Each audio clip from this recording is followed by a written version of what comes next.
จ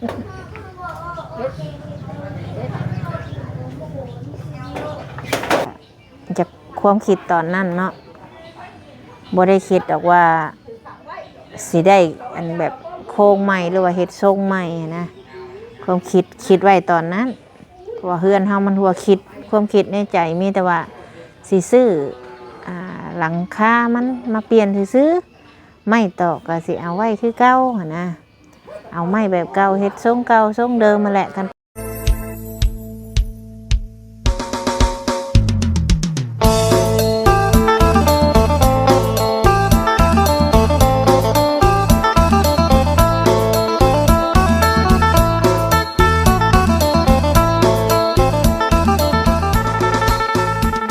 สบายดีพี่น้องสบายดี FC เบอร์สุโคนเอาไว้ FC ทั้งฝั่งลาวฝั่งไทยและต่างประเทศยินดีต้อนรับเข้าสู่ซ่องสาวบุญมาบ้านเฮาคือเก่าเด้อพี่น้องเด้อมาพ่อกันย่ำแรงพี่น้องเอ้ยสร้างเพิ่นเลิกแล้วตอนนี้พุ่นนะพี่น้องเอ้ยเอาผ่าตังขังบอนที่ว่าฝนสาดเมื่อคืนนี่มันสาดใส่เข่าเนาะเอาขังเมียนทั้งเทิงพี่น้องเพราะว่าเฮายังบ่ได้อันเฮายังบ่ได้ขังบอนนี่นะฝนมันลงบอนนี่เนาะส่วนการสาดนะเฮ็ดแล้วพี่น้องจังไดกาเนาะคือมื้อนี้พี่น้องไอ้ทั้งสมุนก็ยังอยู่เฮือนอยู่เนาะยังบ่ได้ไปใส่พี่น้องเพราะว่ายังอัปเดตเพื่อนตัวเองอยู่พี่น้องไงเนาะมีทาง FC คนนึงเนาะหรือว่าเพิ่นคอมเมนต์มาพี่น้องเพิ่นว่าถ่ายแต่เพื่อนตัวเองแล้วว่าซั่นบ่ไปทั้งใดว่าคือบ่ไปเพื่อนน้องเต้นแน่อย่างประมาณนี้นะอันนี้ก็ขอบใจเนาะที่ว่าเพิ่นคอมเมนต์มาแต่ว่าจะไปทางเฮือนน้องเต้นนี่ทางสบุนก็เคยแจ้งไปแล้วว่าพูดแหละใกล้สิขึ้นเฮือนเพราะว่าขึ้นเฮือนกับวันที่27เส้นทางมันไกลพี่น้องก่อนเฮาสิไปเส้นทางมันบ่แม่นใกล้ก็เข้าใจสบุนนำนี่เด้อเนาะบ่แม่นสิว่าอยากให้แต่สบุนไปลำพังตัวสบุนน่ะคือสบุนเคยบอกนั่นแหละถ้าเป็นสะพานบุญให้ผู้ใหญ่เพิ่นเพราะว่าสบุนน่ะคือทุกคนได้เห็นน่ะยอดวิวบ่หลายเงินเดือนก็บ่มีพี่น้องบางเดือนคันบ่ฮอด$100นี่เพิ่นเขาเจ้าก็บ่เข้าบัญชีให้เนาะก็เข้าใจทั้งสบุนน้ำแน่อีกอย่างที่สบุนบ่ไปคือหยัง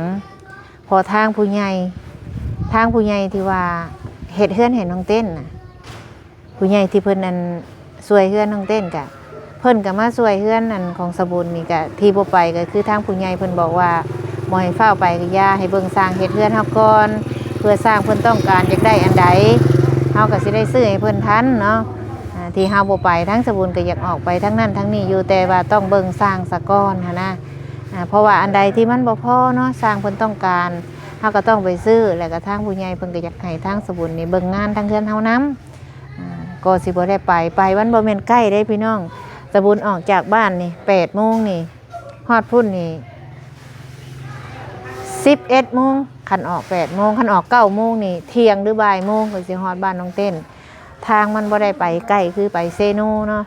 ระยะทางนี่ตั้งไว้เลยถ้าว่าฝนตกนี่3 ชั่วโมงถ้าฝนบ่ตกนี่2 ชั่วโมงกว่าๆก่อนสิฮอดเนาะอีกอย่างซุมื้อนี้น้ำมันก็แพงพี่น้องสบุนก็ดนไปเทื่อนึงไปทุกมื้อบ่ได้คือแต่ก่อนแล้วสวัสดีสิไปใช้นะไปตัดผมไปตัดผมตัดสั้นๆเด้อสิไปตัดผมพุ่นนะได้เว้าอันเด้อเรื่องเฮือนน้องเต้นก็ได้ใกล้สิขึ้นเฮือนผู้ใดสิไปนะพุเอาเมื่อแล้วนะเมื่อเฮือนฝนเฮือนเปียกคือกันบ่เข้าเปียกเราทั้งลุงเฮ้ยคือว่าคักอยู่พระบ่เฮือนก็ได้คือว่าโป๊ะปูนสิบ่สิหาคู่เลยบ่อยู่โอ้ไข่กว้างนี่กว่าไข่ห้อมก็ได้แล้วสิอัดดอกเราเมื่อเบิ่งเข่าเราเข่าไว้เฮือนคือกันพี่น้องเราก็ได้เข่าเปียกแล้วลูกชายโทรมาไปพ่อมาเบิ่งเข่านี่วะ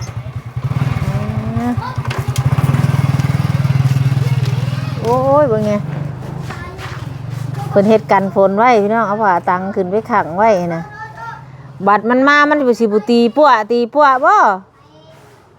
เอาไม้ทับไว้แล้วบ่น่ะสร้างนั่นแท้พลกระปบแล้วมื้อแรงนี่เนาะยันบ่มาอยู่ฝนมันย่านเด้ขังเลยเมื่อคืนนี่โดด นมีหมองอยู่ลงมาชมมึงกันไปนี่เดี๋ยวเพราะว่าเมื่อคืนนี่ฝนมันสาดเข่านี่พี่น้องเข่าเปียกเบิดทั้งเราก็เลยเอาเพตังขึ้นมาขังเนี่ยนะใครเน่เปียกเล็กน้อยใครเน่ผลว่าเดี๋ยวเมื่อคืนนี่เป็นสาบแล้วหนานี่หนานี่สาบแล้วหนาทั้งนี้ยังทั้งพี่เบิ่งสิพามาเบิ่ง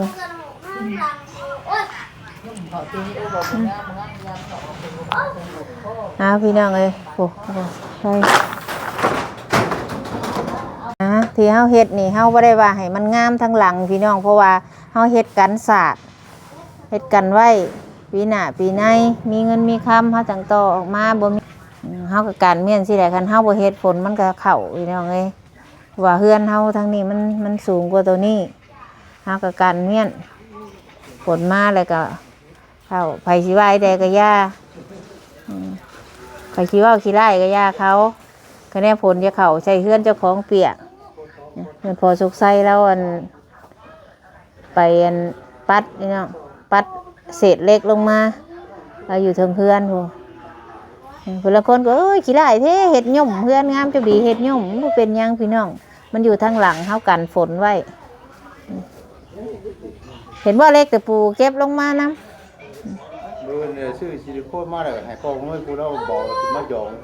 ทักขึ้นก่อนกูบอกลงมาบีบซิลิโคนใส่ตั้งถึงมากกว่าบอลนี่แหละมันหัวนี่บอลนี่มันหัวเหยียบมุนเบิดเดี๋ยวมือชิบะเวห้านจีนมือนี่ปังหนึ่งมันหัวสกไส้แล้วขึ้นปัดอันนั้นลงปัดเศษลงพี่น้องเลยคนขังไว้เต็งไว้คักกี่บ่นะโอ้ตรงนี้โอ้เลยกันไกลมันไปใส่ทงชงคือบ่ลงทางมันต่ำกันย่างลงมาแล้วแบบต่ำเอาบัน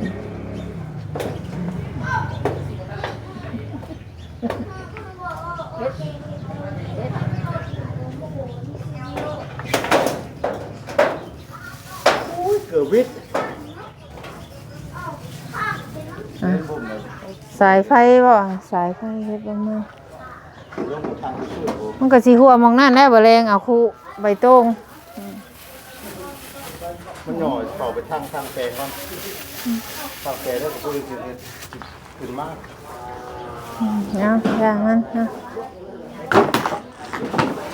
ส่วนบอลนี่พี่น้องนี่เพิ่นว่าคือว่าไม่ใช่ล่าใช่เลยเพิ่นว่าทางงานสร้างเพิ่นเนาะไม่ใช่ล่าใช้เบิดเลยเราเป็นหยังเพิ่นว่านะอันนี้มื้ออื่นเพิ่นสิใส่ตัวนี้มื้ออื่นส่วนเพิ่นสาบนี่ทางนอกนี่ยังเหลือแต่2หน้าทั้งสาบทั้งนอกนี่เด้พี่น้องเนาะสาบทั้งหน้านี่เหลือแต่2หน้าทางในนี่ยัง2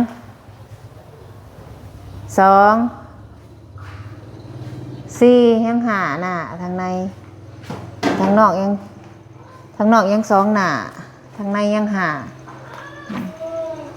เดี๋ยวไปซี่คือว่าเฮ็ดเป็นกระปึ้งคือแท้นะฝนบ่เจ็บเนาะบอลนะพุ่นนะเห็นขาวก็ต้นเดียวอันนี้แหละบอลที่เพิ่นสระนี่เลย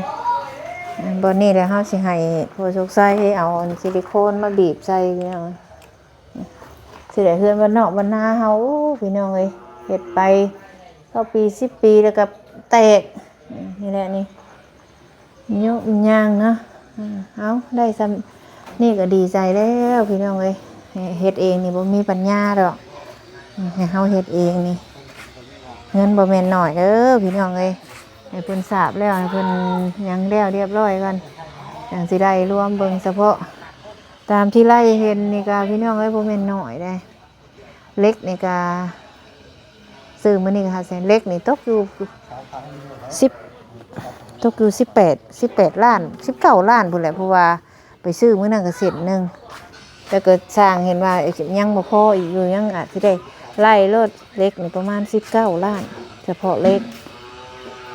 เฉพาะหลังคาครับอันไม้อันนี้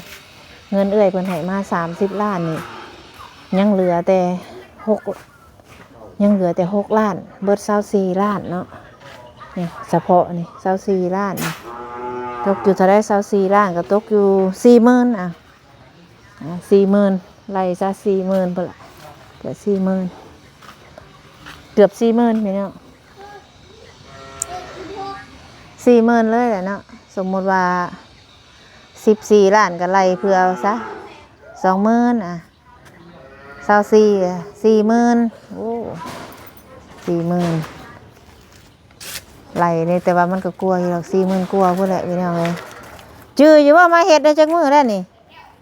วันที่หยังมาเริ่มเฮ็ดจื้อว่าจะ ชื่อแต่วันจันทร์ชื่อแต่วันจันทร์ โอ้ยนะข่อยก็จื้อแต่วันจันทร์ นั่ง ได้2 จันทร์มื้ออื่นนะ เออ ได้2 จันทร์มื้ออื่นแล้วก็ลบออกก็สิได้ประมาณ14 มื้อแม่นบ่เฮ็ดเวียก มาเวียกครับ10 มื้อนี้นะ เจ้านะจะมาได้10 มื้อนี้แม่นบ่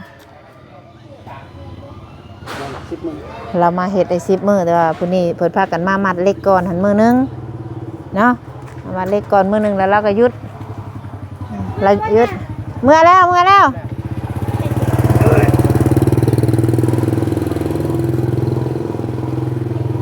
จักสิแม่นวันที่หยังเฮามาเฮ็ดได้จักมื้อแล้วจังเอาบุญใหญ่ เอาวันที่เลยมันจะกระลบรุ่นแล้วรายกับคืนเลย บุญใหญ่นี่วันที่11 ที่ยังมื้อ เฮามาเฮ็ดได้จักมื้อจังเอาบุญใหญ่ 19วันมื้อวันที่เลย 19 19ก็ไล่ลงให้19 18 17 16 15 ขยันลง 14 12 14 13เนาะ13 12 11 11 วันที่10 บ่แม่นบ่เฮามาเฮ็ดได้จักมื้อจังเอาบุญใหญ่ 9 เฮาจนได้จุเจ้าจนได้ถอกเสาเนาะ 8 7 บุญมื้อวันหยังวันเสาร์ วันที่6มา แม่นบ่เจ้ามาวันที่6แม่นบ่ มาวันที่7 อยู่นี่มาเฮ็ดวันที่6เนาะวันที่6แม่มาก็ลามื้อหนึงวันที่6แล้วอะ นั่นแหละ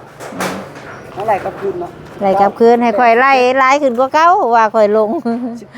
17 เอ 16 อ 5 4 3 2 1 10 9 8 7 6 4มื้อ บัว6กับ5นี่แหละเนาะค่อยก็ลืมคือกันพี่น้องเลยเนาะบ่ได้ลืมแต่บ่ชื่อก็ชื่อแต่วันจันทร์ก็ทุกเพิ่นพากันมามัดเล็กนี่เพิ่นมามัดวันอาทิตย์พี่น้องเอ้ยฝนตกแล้วก็ซุ่มเย็นบาดนี่เย็นคักปานหยังพี่น้องเอ้ยเย็นคักปานหยังพี่น้อง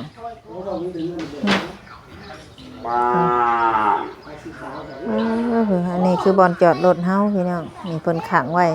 แมลงฝนสิตกบ่เนาะตกหรือบ่ตกก็จังว่ากันเด้พี่น้องเอ้ย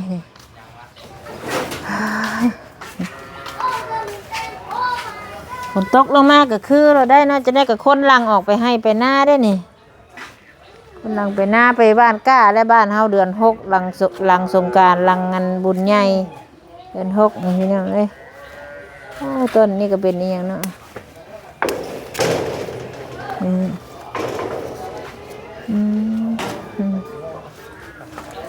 พี่น้อง ดอกแล้ว ออกเว้นเนี่ยจังมือติจังมาใหม่เนาะพี่น้องไอ้ตอนนี้ทางสร้างเพิ่นกับเมื่อเบิดแล้วเนาะทางสร้างก็ได้โอ้พี่น้องเอ้ยดีใจหลายบ่เคยฝันว่าโอ้ยอยากได้หลังคาใหม่เด้เฮ็ดจังไดเด้สิได้แต่ก่อนนะคิดแบบว่าจากความคิดตอนนั้นเนาะบ่ได้คิดดอกว่าสิได้อันแบบโครงใหม่หรือว่าเฮ็ดทรงใหม่นะความคิดไว้ตอนนั้นว่าเฮือนเฮามันหัวคิดความคิดในใจมีแต่ว่าสิซื้อหลังคามันมาเปลี่ยนซื้อไม่ตอกก็สิเอาไว้คือเก่าหั่นนะ เอาไม้แบบเก่าเฮ็ดทรงเก่าทรงเดิมมาแหละกันปวกบ่ขึ้นแล้วก็สิซื้อแต่ฮาโลซิ่งมามุงความคิดตั้งแต่ก่อนนะจ๋ามานี่นั่น 2-3 ปีแล้วพี่น้องเอ้ยพอดีปีนี้มาเนาะปีนี้มาก็จ๋าตั้งแต่ก่อนปีใหม่พี่น้องก่อนปีใหม่เอิ้นให้ทั้งไอ้สร้างรถเพิ่นมาเบิ่งแต่ก่อนก็ได้ไปหาเพิ่นมาเบิ่งแต่ก่อนก็บ่ได้คิดว่าสิเฮ็ดสั้นเดียวแต่ก่อนก็ความคิดว่าความคิดว่าเฮ็ด2สั้นคือเก่าเปลี่ยนฟ้าเปลี่ยนหลังออกความคิดตอนนั้นนะแต่เอาอ้ายเพิ่นมาเบิ่งแล้วก็ทั้งอ้ายแล้วก็คิดง้อมาอยู่เฮาก็ไปรับเรามาเบิ่งตอนน่ะเราก็ว่าถ้าว่ามีคนอื่นเฮ็ดก็ให้เฮ็ดโลดแล้วก็คิดแบบคิดง้อมามันไกลนะพี่น้องเนาะหลังจากที่เรามาเบิ่งก็โดนพี่น้องเอ้ยจนมาฮอดทุกมื้อนี่แหละสร้างน้ำบ้านก็ถามอยู่เจ้าก็ถามเฮาก็ถามหลายสร้างเฮาก็ถามหลายสร้างอยู่แต่มื้อนี้ทั้งอ้ายเพิ่นก็เลยว่าเพิ่นสิชวนหมู่มาเฮ็ดให้สินะเพิ่นว่าทีแรกความตั้งใจนะสิเฮ็ดแต่ทั้งเทิงนะทั้งหน้านี่สิบ่ได้เฮ็ดนี่นะพี่น้องนี่ความตั้งใจตอนนั้นนะมันได้สิปินให้เบิ่ง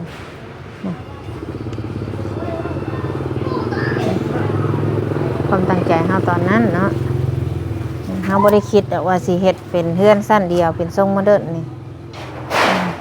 ความตั้งใจตอนนั้นนี่เนาะนี่เฮาสิเฮ็ดแต่สั้นเทิงพุ่นสั้นหลังเทิงนะเพราะว่ามันหัวหลังนี่ก็สิปะคือเก่ามื้อนี้ได้ทั้งอ้ายเนาะทั้งอ้ายสบุญเองเนี่ยเพิ่นว่าเพิ่นสิเฮ็ดให้ส่วนหมู่มาเฮ็ดให้แล้วเพิ่นสิเฮ็ดให้เลยตัวนี้หั่นนะ